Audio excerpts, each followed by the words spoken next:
welcome back to the start of this new series that I'm doing, which is based around modelling and photography. If you didn't catch my last video on this topic, go ahead and check that video out first, and then everything will make sense that I'm about to say in this video.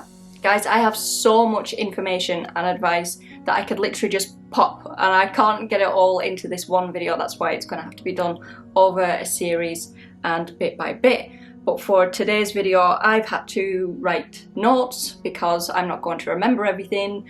So I'm going to touch upon these notes and I will relay all the information. So as mentioned in my last video, I have previously been a model, which I made a career out of for 10 years. I started when I was 21 and I had about 10 years of it. I'm now 35 and I'm attempting to get back into the industry again. And basically my message in my last video was that it doesn't matter how old you are or how you look or what race you are or where you're from. It doesn't matter, and it doesn't matter if you have any skin conditions or if you have a disability. It doesn't matter. Basically, my message is you can be a model no matter what you look like. So this series is going to be following along my journey, but also giving advice on how you can do it too, to cater for whatever situation you have. I will be sharing my tips with you of what I've already learned from my previous 10 years experience, and also anything that I learn new now. If anybody is thinking of starting this, whether you want to get a career out of it or whether you want to just do it for fun, just to boost your confidence, I will give you tips and tricks on everything and anything that you can think of that will help you get started. That's what I'm doing today. I'm starting it off with that, and I wish I was starting off with something really fun like showing you how to pose or showing how lighting and equipment works and everything, but I don't want to jump too far ahead yet because I want you, if you're thinking in your head of making this decision, I want to make sure you have all the information that you need that will help you make that decision. And if there's anything that you're wondering of, like, or maybe you're scared of going to meet somebody new, or you might think that the photographer is pervy, because that's the stereotypical thing for people to think, is that photographers are perverts and such like. So just in general, you might just be scared. So I'm going to try and settle any of those kind of worries that you might have, or any of them things that you might be wondering. And if there isn't anything that I've covered now, then feel free to send me a message or comment down below. If you want to know anything in particular, then I'll make sure I cover it in the next video. So the first thing that you guys are probably thinking, if you've never ever done this before, or you don't know anybody who's done this and you literally have no information whatsoever, if you guys are thinking, okay, yeah, I think I'm feeling confident enough, or okay, yeah, I want to feel more confident, so I'm going to get some pictures taken, or I want to get some pictures taken. So how do I start? What do I do? Well, the first thing, the absolute first thing that you need to do is you need to have pictures. You need to have photographs. Now, these photographs don't have to be professionally taken, although it's more advisable to do so. But of course, this is going to tie in with if you're feeling scared about going to a photographer or being alone with a photographer or whatever. So let's just backtrack a little bit. A lot of people say that mobile phone pictures are crap and shit and you shouldn't use them if you're trying to represent yourself as a model. The first thing I'll say to that is that's a yes and a no. If you want to represent yourself as a model and therefore you join a online modeling community, which there's many dotted about, whichever country you're in, just stick it in Google for online modelling portfolios and usually a bunch of sites will come up, and there they are. Here in the UK there is Pure Storm and there's Purple Port, and I believe for America, which is more popular in America, is Mad Cow Models. So there's just a few examples there. So basically you need photographs to upload onto one of these sites and you will make an online portfolio. Now the photographs, as I say, it is frowned upon in some cases to upload mobile phone pictures. However, if you're just starting out, you have no choice. It's either that or nothing, especially if you're someone that is scared for the first time to go to a photographer. If you upload any mobile phone pictures, you have to, and this is so crucial, but you have to make sure that they are good quality and you have to know what you're doing. And that's where I come into it for you. I'm going to tell you and I will show you exactly how you can make a mobile phone picture work. So when you're a new model and you upload your photos onto an online portfolio service, the first thing that a photographer wants to see is a clear headshot, an absolutely clear headshot. If you can without makeup, then they can see how you look naturally. Honestly, natural lighting is your absolute best friend. If you don't have any equipment or a ring light or any studio lights or anything like that, which is absolutely fine. If you don't have any of that, then just use window light and natural light, and that would be sufficient enough. Try and avoid harsh shadows and just use window light. So a nice portrait shot just to your shoulders is good enough for a headshot. You can try and play around with different angles, doing different things with your head and seeing which one looks right for you, and you can go ahead and upload that. So that's your headshot done. Photographers also like to see 3/4 shots, which is basically a shot from the middle of your thighs upwards. Again, use a natural window light if you can. Don't use any harsh sunlight, because sometimes that puts shadows in places that you don't want it to be, and it makes features not look very flattering. So the 3/4 shot allows a photographer to see the shape of you, no matter what shape you are. As I said, anyone can do it, so it doesn't matter what shape you are, but the main thing is that photographers get an absolute realistic idea of what you look like, and that means your body shape as well, so they can see the shape of your hips, if you have curves, if you've got a small waist, whatever. They want to see how you look. Don't forget to throw in some shapes in there. Don't forget to throw in the S-bend shapes, so you can stick your hip out a little bit. Try and make it look as natural as possible rather than forced. You don't have to smile in every single picture. You can do a happy smile, just don't make it look forced. Whatever you do, try and make the pictures look as natural as possible. Photographers also like to see full length shots, so they can see the length of your legs, how your body looks in clothing, how long your legs are, what shape your legs are. Now this might all sound like kind of boring shots to start with, but as I said, it is absolutely crucial that photographers know what you look like, especially if you come in at them with no professional pictures to start with. Do not worry if you don't know how to pose in photographs for something like this, because I'm coming to that. I'm going to be bringing that out in another video. Don't you worry, I have got this covered for you. This is just advice at the moment and just something to get the cogs turning in your head and something for you to think about. The next shot that photographers like to see is basically anything from the midriff upwards, so the middle part of your belly, or roughly from your belly button upwards. This is a bit more of an extended version of a portrait, and again, this allows them to see your shoulders, the shapes of your arms. Again, play with poses and play around with angles as well. You can be straight on, you can do some slightly to the side, either side, whatever side works for you. You can cross your arms over and you can kind of look at various angles. There's so many things you can do with your head just by staying in one spot. That is basically what you need just to start off with. Don't have anything too busy or mental in your background. You can either use a plain background, or you can use like a headboard if you've got a pretty headboard, but whatever it is, the most important thing is that you have a good source of lighting. So there we go, that is the first thing that you need. Once you're ready to upload these pictures onto your chosen online portfolio platform, you then need to add notes to this. Your notes are advertising you as well as your photographs. Photographers like to see a personality behind the photographs. Hi Poppy. Sorry, I have my other cat joining me down here. Anyway, so photographers like to see a personality behind the photographs. So this is your chance to, in a way, sell yourself with words. Your portfolio notes should include whether you are experienced or not. If you do have a little bit of experience, then list or say what that is. If you're brand new and you're classed as a hobbyist model, then you put down in those notes what it is you would like to get out of modelling. Also list the aspects of what you can bring to a photo shoot and why that photographer should choose you. For example, I know that kind of sounds a lot. In my case, on my portfolio, even though people can see my pictures and they can clearly see what I look like, I still always state on my portfolio that I can bring something different to a photo shoot, or I can produce different looking images for that photographer because of how I look, because it's something that stands out on me, because I'm a ginger, a pale with freckles and all that lot. So I include that into my portfolio notes, and I also state what my skin type is, like what condition my skin is basically in. So I say that my skin is clear because I don't tend to suffer with any kind of skin condition or acne or anything like that. I state whether there's any scarring or not. In my case, I don't have any scars. Same with any tattoos or piercings or anything. You need to put information like that into your portfolio notes. I'm going to read off my portfolio notes as far as my appearance goes and how I can bring something different to a photo shoot, or why that photographer should hire me. Aside from the fact that I bribe photographers with Jaffa cakes, now this is a bit of an ongoing joke between models and photographers, that they say that photographers love being brought Jaffa cake biscuits to photo shoots, so I always include that in my notes because it's partially true actually. I don't always include Jaffa cakes. I might bring another biscuit, but I tend to have something food-wise in my bag that I always offer photographers, and they love that. They don't mind a bit of humour in your notes, so go ahead and stick a bit of humour in there. Yeah, so I've put my look. So it says, I'm naturally a redhead and pale skinned with freckles.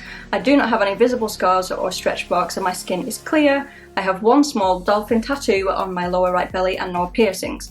So that is just an absolute brief outline of how I look and what they can expect. So in your case, how you add how your look is will be completely different to mine. So when it comes to your look, you put down whatever it is that is individual about you, and you write that down in there, and you can word it in whatever way you want as long as it's in an attractive way. You can have fun with it as well. You can add a little bit of humour in there. That's fine. You go ahead and do that. Whatever it is that you think. Thank you, Kat. So anyway, let's ignore Poppy. So whatever is unique about your look, or if you've got a nice smile, or you have amazing big eyes, or a lovely bone structure, or whatever it is that you've got that you think is unique about yourself, then you stick it in there under my look on your notes. So that's that. The next thing you can add in your portfolio notes is style. So whatever kind of style shoots you want to do, you put it in there. The style, or levels as we call it in model world, they range from clothed all the way up to adult stuff, you know, adult stuff. Anyway, so you pick whatever you're comfortable with doing. If you strictly just want to do beauty shots, then you go ahead and stick that in there. Although I will say, if you were just doing this for fun and you're not doing it for money, but you're just fun, that is fine. Then you put in whatever area or whatever level you want to do. But if you are looking at making money out of this, if you restrict yourself with your levels, then you'll find that you will get very, very little work. It is best to be as varied as possible. But then again, there are some models who look so striking. We'll use beauty shots as an example. If someone does strictly beauty shots, there's a possibility that he or she could get plenty of work out of that because they have such a striking look. The same with fashion models. You know, you've got your models that stick with beauty shots and fashion, and that's all they get booked for, and it's consistent and all the time, and maybe that's because they have a very, very striking look. If that is the case and you do have a very, very striking look, then you go ahead and you just stick with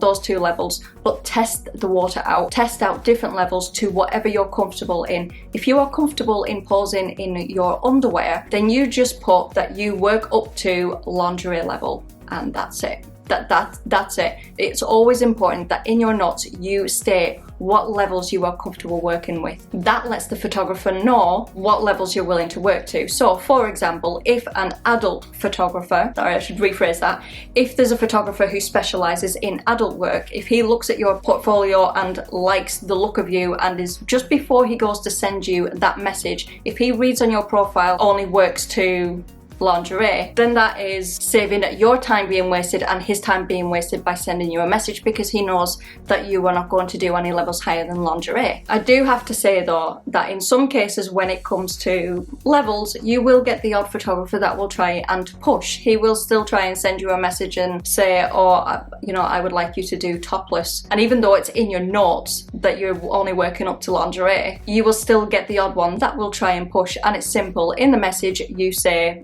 no thanks, I just work up to lingerie, and that is it. That is absolutely it. End of conversation, no more. So anyway, under your style category, so you put in there your levels of what you like to do. So clothed can be anything to do with urban fashion, or maybe you might want to do bridal. If you're comfortable working with another model, whether that's a male or a female model or a model of the opposite sex, state that in there if you would like to try that or you have done that. So you would put happy to work with other models, or I have worked with other models and happy to do so again. Another thing as well that I will say in style is when it comes to outdoor shoots, nobody can predict the weather. There has been some occasions where I've had to cancel a shoot because the weather has just been so bad. had, but that's been rare because unless it's absolutely pelting it down, then I go out and shoot in it. So weather conditions can have an impact on whether your outdoor shoot would go ahead or not. So you should stay also if you are happy to work in certain weather conditions. In my case, I have only had a handful of shoots cancelled due to bad weather,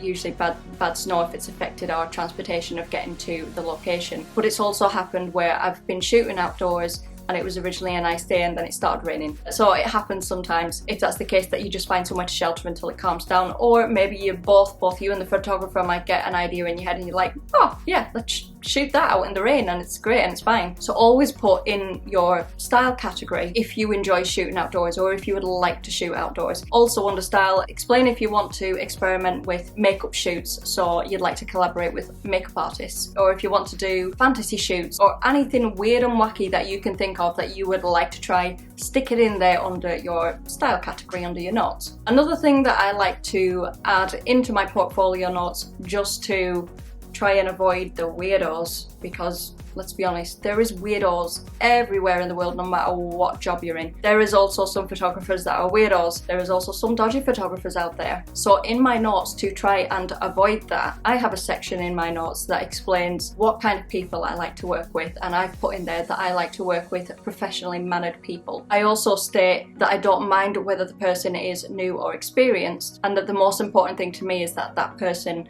is as professionally mannered as possible. I've also stated that I'm happy to work with both male and female photographers. So again, that's something up to you. If you're only comfortable working with female photographers, and there are some new models out there that are only comfortable working with female photographers, and that's fine. It's understandable because it can be scary, but just take note that if you do that, then you will be limiting yourself on possible shoots, because the ratio of male photographers and female photographers is drastically different. And even though there is an increase in female photographers, it's still largely outweighed by male photographers. Another thing for you to add into your notes is whether you are happy for studios to approach you for possible studio days. Now this is something for you to look at a little bit further down the line when you've gained some experience, but there's still no harm in sticking it in there in your profile notes that you are happy to collaborate with studios as well. Sometimes studios hold a camera evening or just a short photographic session where there might be 5 or 6 photographers and each photographer takes turns in taking pictures of the model. Those kind of events are handy to have because it helps you network, and it could possibly help you gain work with one of them other photographers that was there. He may want to book you for a shoot later on completely separate for a project that he's got. So it's always handy to keep an eye on those kind of events as well. Another thing to try and divert any of the weirdos or the GWCs. We call them the GWCs. It stands for guys with cameras. So it's basically photographers that are perverts. You know, they're not interested in creating really nice images. They're not interested in lighting. They're not interested in bringing the best out in you. They are just purely perverts. We call them guys with cameras. So to avoid them, I have a section in my portfolio notes that states what to expect on a shoot with me. So it's like the do's and the don'ts. So I always say the communication for a shoot is always stuck to on that portfolio platform. So I will not give my email address or any personal information when I'm setting a shoot up. The only time I will exchange my phone number is when the shoot is done and booked through the website, and then I will give my phone number to the photographer and vice versa, simply for keeping an update on traveling. So if I need to travel somewhere to a photo shoot, then I can get in touch with the photographer to let him know that I'm on the way, or if there's a problem on the day and I'm either late or something has to be cancelled. This works the other way around as well with photographers. If there's a problem on the photographer's end,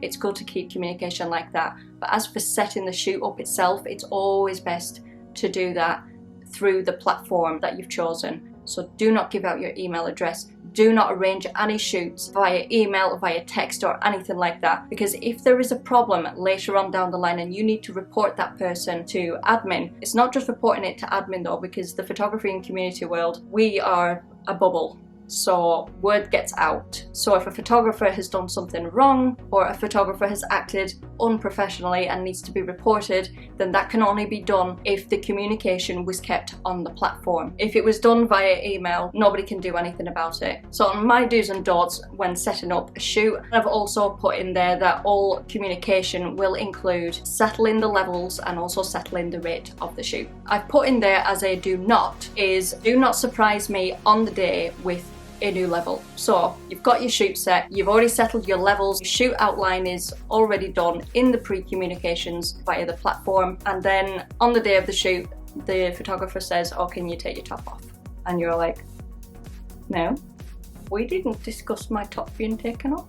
Now that is a very uncomfortable situation to be in. Trust me, I've been there many years ago, many years ago. Before I was comfortable with a particular level, I got a surprise by the photographer on the day and he was pushing me. They are level pushers, that's what we call them. So again, to save time, I stick it in my notes that we are clear on the levels that I am working to on this day, and do not surprise me on the day with anything that hasn't been spoken about. So in a nutshell, those are some things to consider to put in your portfolio notes. Don't forget to have fun with it. Don't use text speak either with your portfolio notes. Everybody hates it. Please try and speak properly in your portfolio notes. And if you are brand spanking new, do not be afraid to say that you are brand spanking new. It's fine. There is loads of new models joining these platforms every day. Don't be afraid to say so. And just remember in your portfolio notes that at the end of the day, it is a business. Don't mention things that aren't relevant to that business, but go ahead and tell photographers what your hobbies are and what you enjoy doing. When you join one of these platforms, don't forget to introduce yourself in the forums so then people know that you're there. That's another way for you to get noticed. Keep yourself active and don't be afraid to include yourself in the conversations and be part of that community. That's another way for you to get noticed and for other photographers to click on your profile and have a look. Don't be afraid to like other people's pictures on there. Again, it gets you noticed as well, but don't do any unnecessary communication or spamming or anything like that, because you'll just get kicked off the site. The next thing as well that I will say, oh my god, this is so important. When you are starting out, do not, big, huge, do not contact photographers asking for them to pay you, because that is not going to happen. In a million years, it's not going to happen. You need to gain experience. Plus, it's seen as rude if you contact a photographer straight away with your mobile phone pictures and say, I want £50 an hour. That will be word of mouth. That will get around and you will end up damaging yourself before you've even started. There's no point in doing that. You need to gain the experience, which leads me on to TFCD shoots, or what's known as time for CD or time for print. The idea of that is you do a photo shoot with a photographer, and instead of money being exchanged, you will get all the images in return on a CD, or maybe you'll be sent a link on the internet for you to view the photos and download yourself. You'll also get a selection of edited images from that shoot. That's the best way for you to build up your portfolio, is by doing TFCD shoots. It's also giving you time to grow more confidence and to get yourself out there. At the end of it, you want a good reference at the end of the day when you are done with a shoot. And the more references you build up, the more you get known, the more shoots you're going to be taking. The reference system is available on all modeling platforms. And this brings me to my next point, which is the referencing system. If a photographer contacts you and he wants you to do a shoot with him, and he has no references, and you can also usually see when they've joined the site. So if they joined the site 2 years ago, they have a handful of pictures and no references, it's like, nah dude, what have you been doing? What have you been doing for 2 years? You have no references. The last time you posted a picture was 1.5 years ago. It's like, nah, I ain't doing that. I have had it a couple of times. And I think at the top of my head, if I can think, out of all the photographers who contacted me that didn't have a reference, I shot with one of them. And the only reason that I did that, in fact, I told all the photographers that contacted me without references that I won't shoot with them at that moment in time until they have built up more references or they've had more photographs. The reason for that is for safety reasons. Some models are little daredevils and they do go ahead and they work with photographers that have never worked with anybody before. I mean, it must be frustrating as well from a photographer's point of view, because everyone has to start somewhere.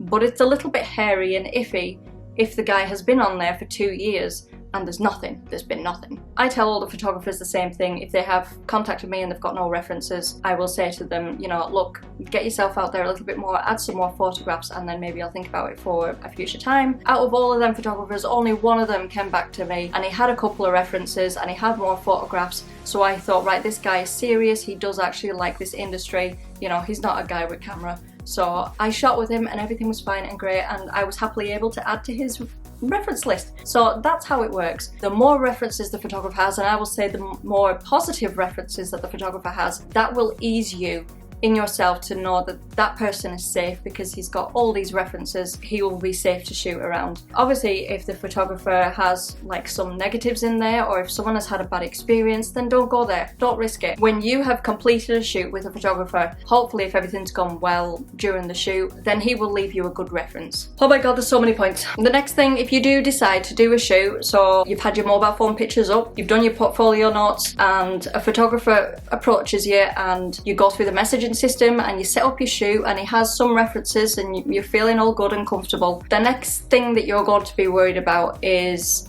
can I bring someone with me? So you're wanting a chaperone. Now the problem is, a lot of photographers don't like chaperones. And this is annoying because you'll automatically think that there's something dodgy or wrong if photographers don't like chaperones coming to a shoot. But to be honest, it's actually nothing dodgy. It's simply because chaperones sometimes can be distracting, or they can cause issues on the shoot, and so many photographers has had such bad experiences with chaperones being on their shoots that they just don't like having them. Say you are doing a TFCD shoot and the photographer is asking you to come to a studio. Even though it's a free shoot for you, it's not a free shoot for the photographer because the photographer has paid for time in the studio. And then if you've brought a chaperone who is noisy, loud and trying to make you laugh and whatever else, then it's wasting money and it's wasting time, so photographers don't like it. However, things have changed a little bit. The one thing that photographers definitely don't like is boyfriends coming to shoots, or girlfriends if you're a male model. That's because of jealousy reasons. I have actually witnessed a fight breaking out between a model and her boyfriend when she brought her boyfriend along to a shoot. That was kind of awkward, a little bit weird.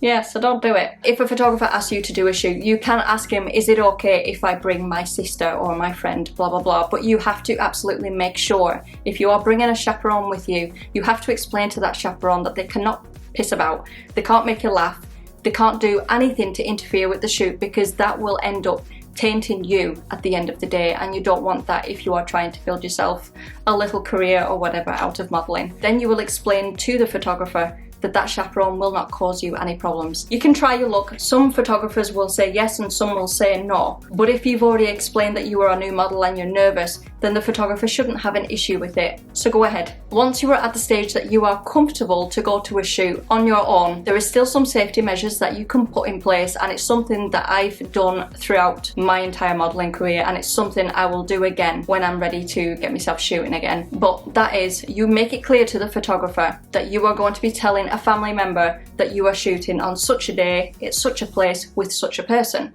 If the photographer has an issue with that, there you go, that's your little red flag. No, I ain't doing it, no. If the photographer has a problem with you doing that, then that means there is something wrong. Very, very luckily, I have never had that problem. I did, however, have a problem once when I said that I was struggling to get to a shoot and I was going to get my dad to drop me off, and he was just going to drop me off and leave me there and pick me back up later. The photographer had an issue with it. That rang alarm bells for me, so I cancelled the shoot. And that was it. Don't risk it. Just absolutely do not risk it if the photographer has a problem with you relaying information to a family member. Also explain to the photographer that partway through the shoot you are going to text that family member to let them know that you are safe and okay. Again, if he's got a problem with that, then that means there's a problem with him. And finally, when you are leaving your shoot, you text that family member or friend again to let them know that you finished and you're on your way home, and then do the same again once you're home. This is how I keep myself safe throughout shoots, and this is also how I test how a photographer's demeanour is. There's just so much information. This is a lot for you to think about. So there we go. There is just some pointers right there for you to think about. I'm going to say it again.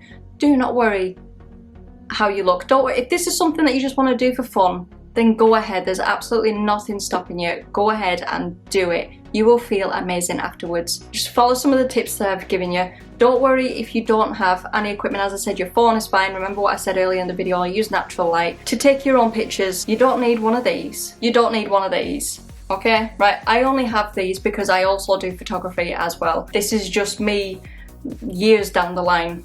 I've managed to build up some equipment. So my memory card became full, so I'm now filming this a little bit later on. But as I was saying, you don't need all that equipment, you don't need all that stuff. But if you do want to go ahead and get something other than using your mobile phone, you can go ahead and search online for a cheap DSLR. Actually, the camera that I'm using now is a Canon M50, and it's just as good to take photographs with, and it's dead easy. Pretty affordable as well. I think they're retailing at about £400 online, brand new, but you can probably get a second-hand one somewhere else. So it's definitely worth looking into. But as I said, there's absolutely nothing wrong with using a mobile phone for your pictures if you just want to get yourself started off. So that is it for now. I think I've blabbed definitely way too much with enough information just for now, just to get you started and to get you thinking about things. And the next video that I will post, I will show you some poses and how you can pose using your mobile phone. So I will show you that side of things next.